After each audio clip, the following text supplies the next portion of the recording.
Greetings to everyone. Today, our theme for discussion is human rights. So, we'll be focusing on the current issues in Malaysia, which is the banning of smoking in eateries. So, today we will be focusing on the banning of smoking in eateries is violating the rights of people to smoke. The ban can be seen as a form of mistreatment on people's right and freedom. So, are we ready to begin our discussion? Yes. Alright. So, Imran, what's your view on this question?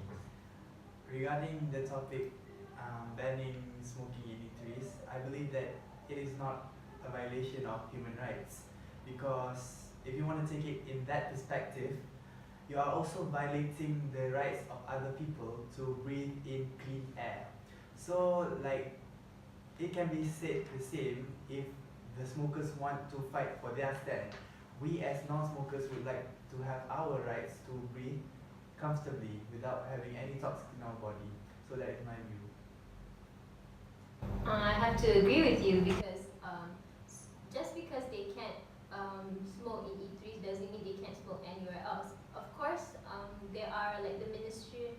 The ministry has made a law that smokers can't smoke in public, but there are some places that they can still smoke. For example, they can still smoke at home, and some pubs and casinos also allow people to smoke, and also some cafes are owned by they're like private property. So some owners allow people to smoke in the cafe. So I don't think it's a problem if you know a cafe or like a place that allows smoking, so you can go there instead and not violating other people's rights to breathe clean air. So What about you, Nani? How do you think about that? Based on what you both of you guys have said just now, I believe that what you guys meant is that it is okay. First of all, Imran, you said that when smokers claim that this is violating their rights, they at the same time if they smoke, they are violating other people's right to breathe clean air. And what Farah just said is that it doesn't mean that they can't smoke anywhere else. Yeah, I do agree with both of you because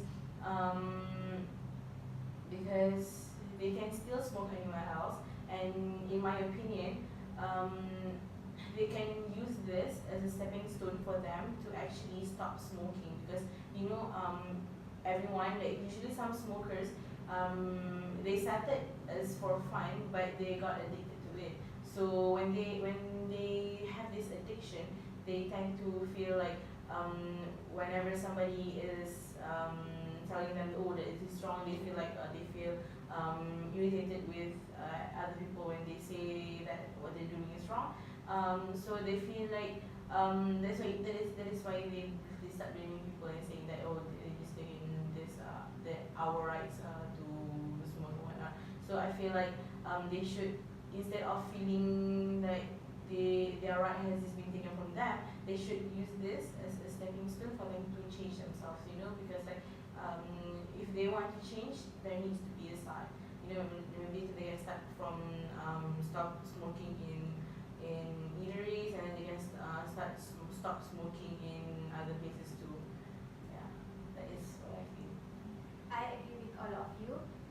In my opinion, this banning is actually a good start for our people to breathe in clean air. This is not only because of the situation. I'm sorry. This is not only because we ourselves have our own right to breathe clean air, but we also have our own right to be healthy. For example, when we as the second-hand smokers, we tend to get the impact more, or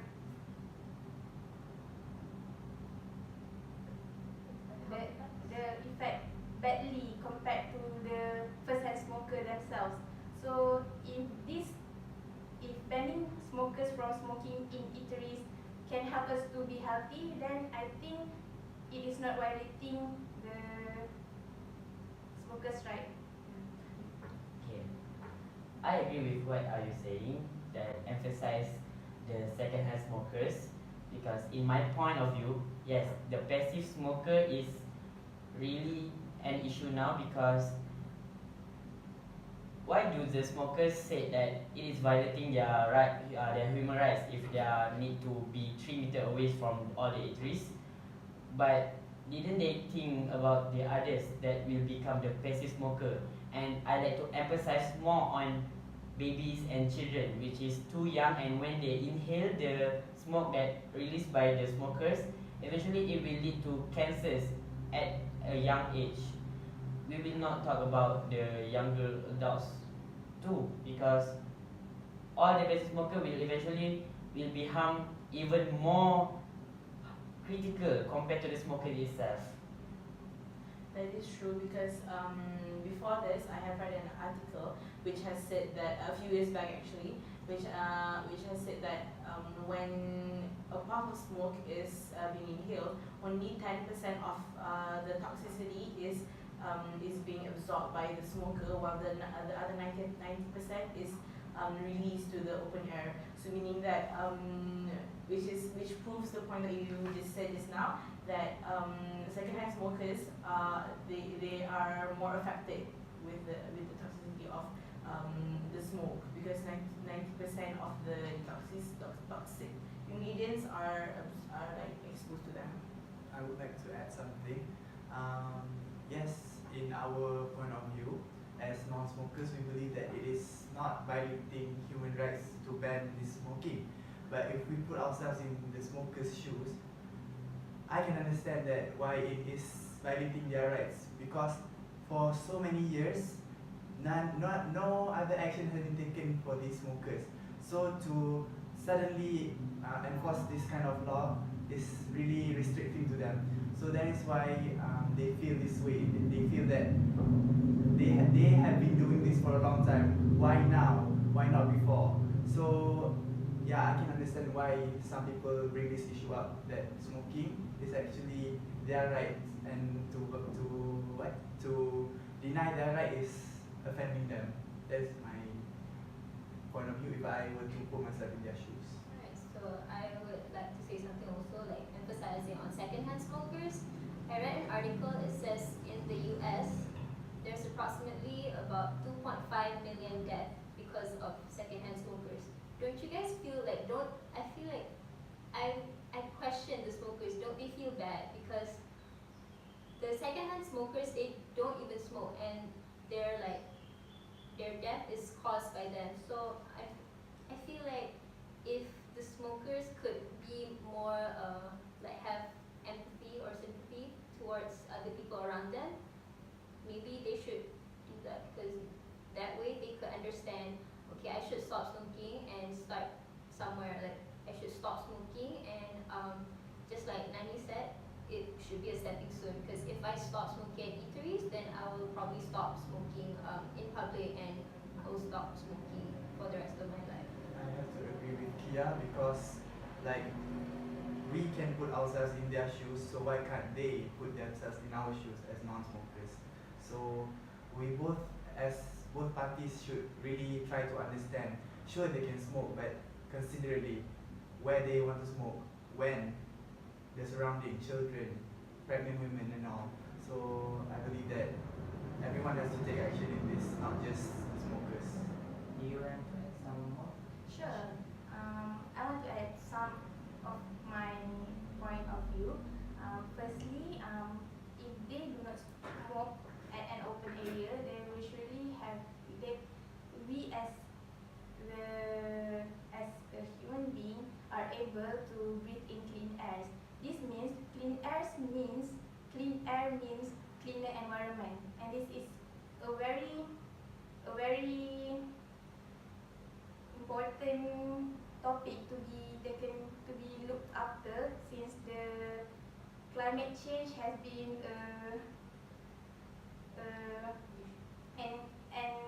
an issue nowadays. What about you?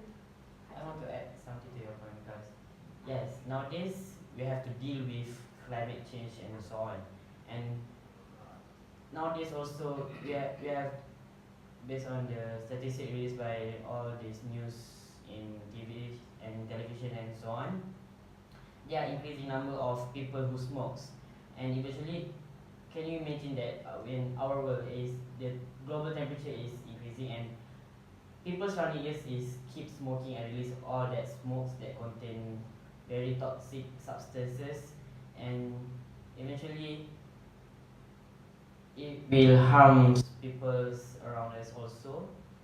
And they, I think that sometimes the smokers are selfish because they didn't think about the others' feelings, and they only think about their feelings only, and that's why they are keep keen on telling that their human rights to smokes is violated. I agree with Hakim because as vet students we are more focused on animals. So if they think that banning this smoke is violating human rights, smoking can also violate animal rights. Birds will like peck on those leftover smoke cigarettes, leftover cigarettes. Cigarette ones. Yes, and they tend to throw away. Sometimes they don't even finish the cigarette and tend to just discard it and cause other problems to even minute animals like ants and all. So I believe that they are, even if we are violating their human rights, we are actually helping other humans and also other animals. Because when if if this topic is an argument that is brought up by smokers out there, to me, in my opinion, it is like an invalid argument for their side, because like first when Iman said that when you said that you understand their struggle because they feel like why now and whatnot, to me it's like they shouldn't feel that way because like it is actually a kind of like a celebration for us because like at last something that we have been facing, that because this is a problem for us non-smokers, especially for someone who hates the smell of smoke. This is actually an issue, and when that new law is being brought up, is being put to place, it's actually like something really good to all of us. And I feel like when they feel like this is violating their human right, it is an invalid argument. Yeah. I have to agree with Nani and also Imran that when the smoker thinks that he or she is being violated, they will tend to argue about why the government do not ban junk foods, sweet things that can cause diabetes and that can cause death also to us humans. But however, that kind of disease are only affecting individuals. However, if smokers smoke, the second-hand smoker will have who do not even smoke, who are not even have any relation with that toxic things. They are the one who need to suffer for what other people's doing. I would like to add something about secondhand smokers. I read that secondhand smokers, they don't, not only do they get like wait, I'm sorry. Okay. What I would like to what I meant was the first-hand smokers. They not only do they harm their health or like harm their body with diseases, they are also harming other people too, because there are a lot of health effects that people might get, and such as like there's like multiple cancers, lung cancer, liver cancer, and also even diabetes. And as we all know, cancer, we don't really have a cure. So when one person smokes, it actually affects a lot of people, not just them. So I have to agree with you saying that about diabetes, about junk food, that yes, that kind of health disease does not affect other people, because it only affects them. So smoking actually affects everyone. So this issue is more serious than diabetes and all. So after listening to everyone in the group discussing their opinions, it seems that most of us think that banning of smoking in the eateries is not violating human rights, because eventually smokers have to think about others' feeling too, and others' people rights to not to breathe clean air, not to breathe air that be polluted by the smoke comes from the smokers when they are smoking. So I think with that we end our discussions. Thank you.